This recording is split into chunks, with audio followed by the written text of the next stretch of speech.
Jom belajar bersama, jom belajar bersama, bersama Ustazah Ira. Al-Quran Jawi, Aqidah Ibadah, Adab dan juga Sirah. Assalamualaikum warahmatullahi wabarakatuh. Alhamdulillahirrabbilalamin. Wassalatu wassalamu ala ashrafil anbiya'i wal mursalin wa ala alihi wa sahbihi ajma'in. Baiklah anak-anak murid Ustazah tahun 5 ya. Ustazah hari ini insyaAllah akan sambung di bahagian yang kedua, iaitu tajuk kita Nabi Muhammad Pemimpin Agung ya, bidang sirah. Baik. Seperti biasa, kita mulakan pembelajaran kita dengan membaca doa. Bismillahirrahmanirrahim. Allahumma aftah alaina hikmataka wansyur alaina min khazaini rahmatika ya arhamar rahimin. Wahai Tuhan kami, bukakanlah ke atas kami hikmahmu dan bentangkanlah ke atas kami gedung rahmatmu. Wahai Tuhan kami yang maha pengasih. Amin. Baik, kita teruskan ya. Baik, Ustazah ulang balik pada episod ataupun pada fasa yang pertama hari itu, Ustazah telah jelaskan maksud apakah pemimpin, dan Ustazah telah jelaskan ciri-ciri kepimpinan Nabi Muhammad SAW, dan Ustazah telah jelaskan apakah peranan Nabi Muhammad sebagai seorang pemimpin. Baik, Ustazah ulang sedikit lagi. Ustazah telah jelaskan kepribadian Nabi, Ustazah telah jelaskan apa maksud pemimpin dan ciri-cirinya, dan bagaimana Nabi Muhammad sebagai ketua masyarakat, bagaimana Nabi Muhammad sebagai ketua tentera, bagaimana Nabi Muhammad sebagai ketua hakim ya. Jadi semua telah Ustazah jelaskan. Jadi di bahagian yang kedua ni Ustazah akan jelaskan, kita lihat apakah objektif dia. Baik, yang pertama dapat menyenaraikan peranan Nabi Muhammad seorang pemimpin dengan betul. Yang kedua dapat merumus iktibar kepribadian Nabi Muhammad sebagai pemimpin dengan betul. Dan yang ketiga dapat menerangkan keperluan meneladani kepimpinan Nabi Muhammad SAW dengan betul. Baik, kita lihat apakah ciri-ciri kepimpinan Nabi Muhammad sebagai pemimpin unggul. Baik, ada cerita ya. Kita bacakan apa ceritanya. Baik, kaum musyrikin Mekah dan golongan Yahudi telah berpakat untuk menyerang Nabi Muhammad SAW dan kaum muslimin di Madinah. Okey. Peristiwa ini berlaku selepas Nabi Muhammad berhijrah ke Madinah. Jadi kaum-kaum musyrikin ya memang tak puas hati dengan Rasulullah dan mereka cuba menyerang Rasulullah SAW di Madinah. Segala persiapan dilakukan dengan rapinya agar peperangan kali ini dapat menghalau Nabi Muhammad SAW dan menghentikan dakwah baginda ya. Jadi tujuan kaum musyrikin ni memang nak menghapuskan dakwah Nabi Muhammad SAW. Baik, kita lihat apa jadi. Berita ini telah sampai kepada Nabi Muhammad SAW yang sentiasa bersedia dan berwaspada terhadap pergerakan musuh Islam. Baginda bersegera mengadakan mesyuarat bagi mendengar pandangan anggota mesyuarat tentang strategi mempertahankan negara Madinah daripada serangan musuh yang sangat ramai. Jadi apabila Nabi ni mendengar ada musuh nak menyerang baginda, baginda akan memanggil semua sahabat-sahabatnya untuk bermesyuarat ya. Jadi dalam mesyuarat tu baginda buat apa? Baginda meminta para sahabat berbincang apa strategi yang kita nak rancang dalam peperangan. Baik, kita lihat apa strategi Rasulullah. Ada seorang sahabat Nabi Muhammad SAW yang bernama Salman Al-Farisi mencadangkan agar dibina parit dalam dan besar di sekeliling kota Madinah ya. Jadi seorang sahabat Nabi ni bernama Salman Al-Farisi mencadangkan agar Nabi Muhammad dan rakan-rakannya membina sebuah parit yang dalam dan juga besar di mana di sekeliling kota Madinah. Jadi baginda menerima cadangan yang terbaik, lalu proses penggalian parit dimulakan. Jadi Nabi Muhammad ni seorang pemimpin yang baik. Apa sahaja cadangan daripada sahabatnya yang bernas, yang boleh diterima, baginda akan terima. Dan baginda mula menggali parit. Kerja-kerja penggalian parit berjalan lancar apabila mereka melihat kegigihan baginda Nabi Muhammad sallallahu alaihi wasallam menggali parit bersama-sama. Baik, apabila Nabi menerima cadangan Salman Al-Farisi ini, Nabi sendiri yang menggali parit. Jadi bila sahabat-sahabat Nabi lihat Nabi Muhammad sallallahu alaihi wasallam ni menggali parit bersungguh-sungguh, jadi mereka pun bersama-sama Rasulullah menggali parit. Baik, kita lihat ya. Apabila musuh sampai di sempadan Madinah, mereka gagal memasuki Madinah dan tidak dapat menyerang kerana terhalang dengan parit yang sangat dalam dan juga besar. Jadi, apabila tentera ni, musuh ni datang sampai ke Madinah, mereka lihat ada parit mengelilingi kota Madinah. Jadi, mereka tak dapat menyeberang dan terpaksa mengambil keputusan untuk mengepung kota Madinah. Apa yang terjadi? Kita lihat ya. Keadaan menjadi tegang apabila kaum Yahudi Bani Quraizah menghayati perjanjian dengan Nabi Muhammad SAW dan berpihak kepada musuh. Baik. Ada satu kaum Yahudi iaitu Bani Quraizah.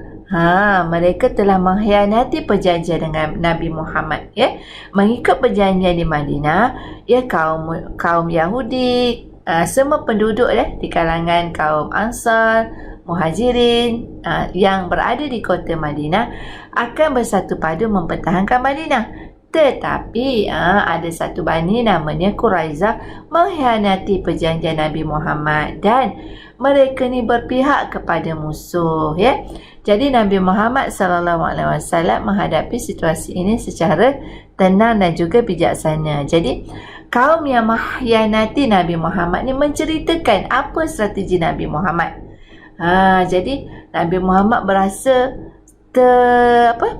rasa macam tak sedap hatilah, tapi Nabi Muhammad menerima berita ini dengan tenang dan baginda cuba memikirkan dengan cara bijaksana.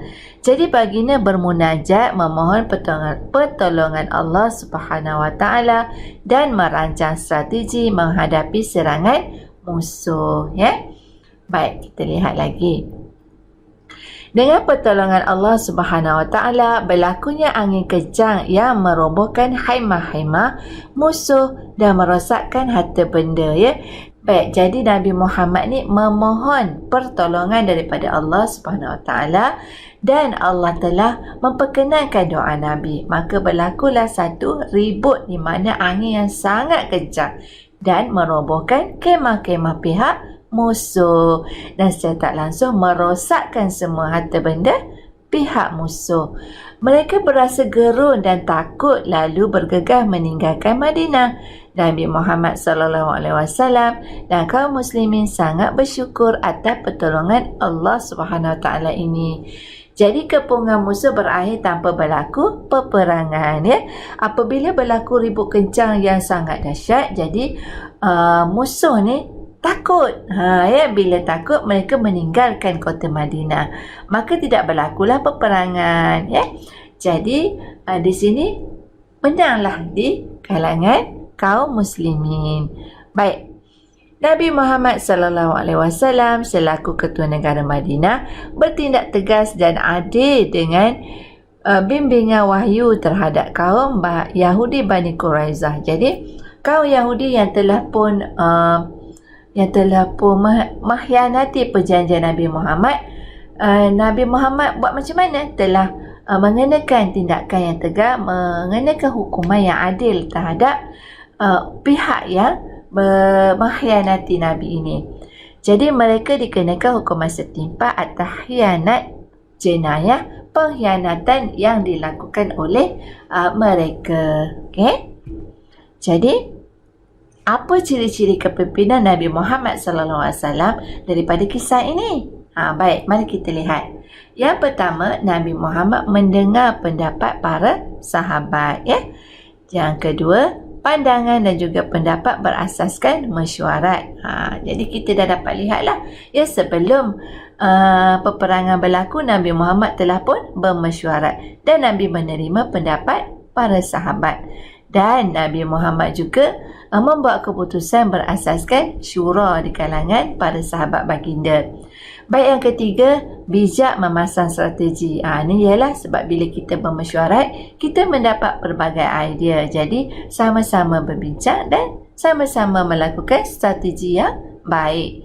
Dan yang keempat, bekerjasama dan juga gigih. Bagaimana Rasulullah bersama sahabatnya menggali parit.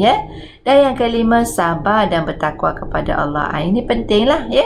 Sebab bila Nabi Muhammad mendapat berita ada kaum yang mengkhianati baginda sabar. Tak mudah marah. Dan juga memohon petunjuk daripada Allah Subhanahu Wa Taala. Dan yang keempat, tegas dan adil. Jadi kaum yang mengkhianati Nabi ni, Nabi akan memberikan hukuman yang tegas dan juga adil. Jadi bagaimana dengan kita? Dalam menghadapi cabaran kehidupan, ya, sebagai seorang murid, kita kalaulah ada masalah, ya, dengan kawan-kawan kita, dengan cikgu, ataupun kita tak faham apa yang kita belajar, kita cuba berbincang dengan rakan-rakan, bertanya apakah jawapan yang terbaik untuk kita buat, kan? Contohnya cikgu berikan satu permasalahan, kita bincang sama-sama dan kita terima pendapat rakan-rakan. Ya, contohnya cikgu berikan satu projek, ya. Kalaulah ada rakan-rakan kita melakukan sesuatu yang kita tak suka, kita sabar dan cuba berbincang dengan rakan yang lain apa tindakan yang boleh kita lakukan, ya. Kita jangan mudah cepat marah. Okey. Seterusnya, iktibar kepribadian Nabi Muhammad sebagai seorang pemimpin. Baik, yang pertama, daripada keseluruhan kisah yang Ustazah telah ajar sebelum ini, ya, yang pertama, Nabi Muhammad ni mentaati perintah Allah Subhanahu Wa Taala dan meninggalkan larangannya. Itu yang paling penting lah. Apabila kita taat perintah Allah, apa sahaja urusan kita, sama ada dengan manusia, ya, dengan Allah, semua akan jadi beres. Ya. Dan insya-Allah Allah akan beri petunjuk, hidayah dan juga akan membantu kita yang taat kepada perintah Allah. Dan juga kita meninggalkan segala larangan Allah. Baik, yang kedua, menjaga kebajikan orang yang dipimpin dan tidak mengambil kesempatan ke atas mereka. Ini Nabi Muhammad, ya. Dalam perniagaan, Nabi sentiasa menjaga kebajikan, ya. Nabi tak pernah ambil kesempatan. Katalah Nabi seorang ketua, Nabi boleh mendapatkan harga yang murah di kalangan sahabat. Kononlah, contohlah Nabi ni membeli barangan daripada para sahabat, kan. Sebagai pemimpin, Nabi nak harga yang murah, yang orang kata beri keistimewaan pada Nabi Muhammad. Tidak. Nabi Muhammad tidak begitu, ya. Jadi Nabi Muhammad diminta layan sama rata dengan sahabat-sahabat yang lain. Baik, yang ketiga, menjalinkan hubungan baik dengan bukan Muslim. Ketika Nabi Muhammad berada di Madinah, Nabi sentiasa menjalankan hubungan baik dengan kaum Yahudi, ya. Nabi akan menasihatkan di kalangan kaum-kaum yang bukan Islam ni supaya sentiasa mempertahankan negara Madinah dan bersatu padu. Yang keempat, berbincang dan juga merancang bersama-sama anggota mesyuarat untuk mendapatkan keputusan yang terbaik, ya. Apabila kita menghadapi situasi yang tegang ataupun mendapat satu tugasan yang besar, kita ajaklah berbincang dengan rakan-rakan. Kita mencontohi bagaimana sifat kepimpinan Nabi Muhammad. Baginda mendapat satu masalah akan berbincang bersama-sama sahabat, tapi mestilah berdasarkan Al-Quran dan juga As-Sunnah.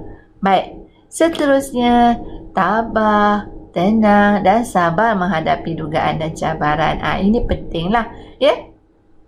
Kalau Nabi Muhammad, ya, mendapat pelbagai rintangan daripada kaum Quraisy di Mekah, baginda sabar. Jadi Nabi Muhammad penderitaannya sangat besar berbanding dengan kita. Jadi kita ni sebagai murid, kalau menghadapi masalah keluarga, masalah dengan rakan-rakan, jadi kita hendaklah sabar. Yang paling penting, sabar dahulu.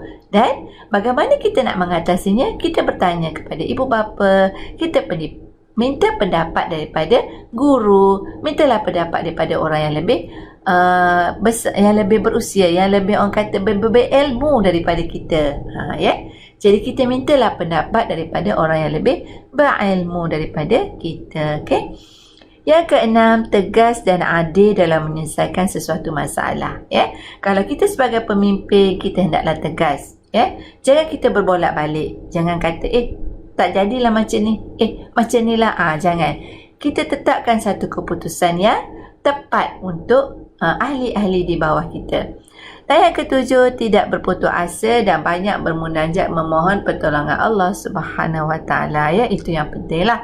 Ya, apa-apa saja kalau ada berlaku masalah, kita gagal dalam kehidupan, ya, gagal dalam pelajaran, jangan putus asa, ya. Kita cepat-cepat memohon pertolongan daripada Allah. Allah sentiasa mendengar apa saja permohonan daripada hamba-Nya.